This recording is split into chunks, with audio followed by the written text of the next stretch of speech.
ఇంటర్మీడియట్లో ఉజ్వల భవిష్యత్తుకు పునాదులు వేసుకుని ఉన్నత శిఖరాలను చేరుకునేందుకు ఎలాంటి కోర్సులు అందుబాటులో ఉంటాయో వివరిస్తూ ఈనాడు ఆధ్వర్యంలో గుంటూరులో ఎడ్యుకేషన్ ఫెయిర్ 2015 ఏర్పాటు చేశారు. నగరంలోని సిద్ధార్థ గార్డెన్స్ లో 2 రోజులు జరిగే కార్యక్రమానికి విశేష స్పందన వస్తోంది. జిల్లా సంయుక్త కలెక్టర్ శ్రీధర్, కల్లం విద్యా సంస్థల అధినేత కల్లం హరనాథ్ రెడ్డి, ఇతర విద్యా సంస్థల ప్రముఖులు ప్రారంభోత్సవ కార్యక్రమంలో పాల్గొన్నారు. 20కి పైగా విద్యా సంస్థల స్టాళ్లు ఏర్పాటు చేశారు. ఇంటర్ విద్యార్థులకు అవసరమైన కోర్సులు, కళాశాల సమాచారాన్ని అందుబాటులో ఉంచారు. ఇంజనీరింగ్, ఫార్మసీ, వృత్తి విద్య, ఇతర కోర్సుల సమాచారం అందించేందుకు ఫెయిర్ మంచి వేదికగా నిలిచిందని పలువురు అభిప్రాయపడ్డారు.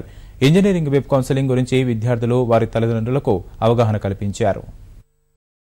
గుంటూరు జిల్లాలో ఉన్నటువంటి ఆల్ ఇంజనీరింగ్ కాలేజెస్, అలాగే ఇతర ప్రొఫెషనల్ కాలేజెస్ ఎడ్యుకేషనల్ ఫెయిర్లో పార్టిసిపేట్ చేస్తున్నాయి. ఇది ఒక సింగిల్ స్టాప్లో మొత్తం కాలేజీకి సంబంధించినటువంటి మొత్తం ఇన్ఫర్మేషన్ని స్టూడెంట్స్ అందరూ తెలుసుకోవడానికి ఒక మంచి అవకాశం కింద ఏర్పడింది. సో ఈ కార్యక్రమాన్ని ఏర్పాటు చేసినటువంటి ఈనాడు గ్రూప్ని మనస్ఫూర్తిగా అభినందిస్తున్నాను. ఈనాడు గ్రూప్ వారు చాలా మంచి కార్యక్రమం ఏర్పాటు చేశారు.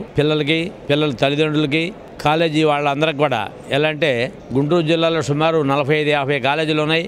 అందరినీ ఇక్కడ ఒక తాడు మీద తీసుకొచ్చేసి పిల్లలకి కొన్ని వేల ఖర్చు తగ్గించారు. తెలుసుకోవడం కోసం చక్కటి ఏర్పాటు చేశారు. ఈరోజు మన ఈనాడు కండక్ట్ చేస్తున్నటువంటి ఈ ఎడ్యుకేషనల్ ఫెయిర్లో పాల్గొనడం అనేటువంటిది చాలా ఆనందకరంగా ఉంది. ఏం చేద్దంటే ఒకే వేదిక మీద అన్ని కోర్సుల గురించి, వాటి అవకాశాల గురించి తల్లిదండ్రులందరూ చక్కగా వాటికి ఒక అవగాహన తెలుసుకొని వాటి మీద నిర్ణయం తీసుకోవడానికి చాలా ఉపయోగపడుతుంది.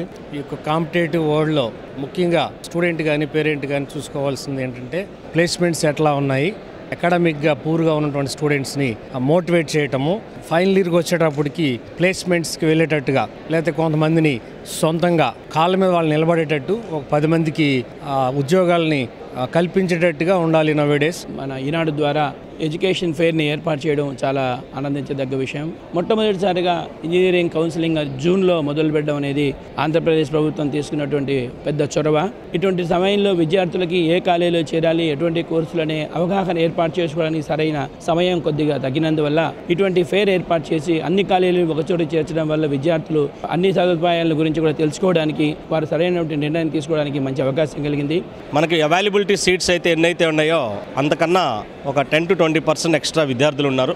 కాబట్టి విద్యార్థులు బ్రోకర్ల మాట లేదా మధ్యవర్తుల మాట వినకుండా ఇటువంటి ఎడ్యుకేషన్ ఫెయిర్స్లో కానీ లేదా కళాశాల ఆఫీసులకు కానీ వెళ్ళి కళాశాల యొక్క పూర్వాపరాలు పరిశీలించి ఖచ్చితంగా విద్యార్థులు మంచి భవిష్యత్తును ఎన్నుకుంటారని ఆశిస్తూ ఉన్నాను.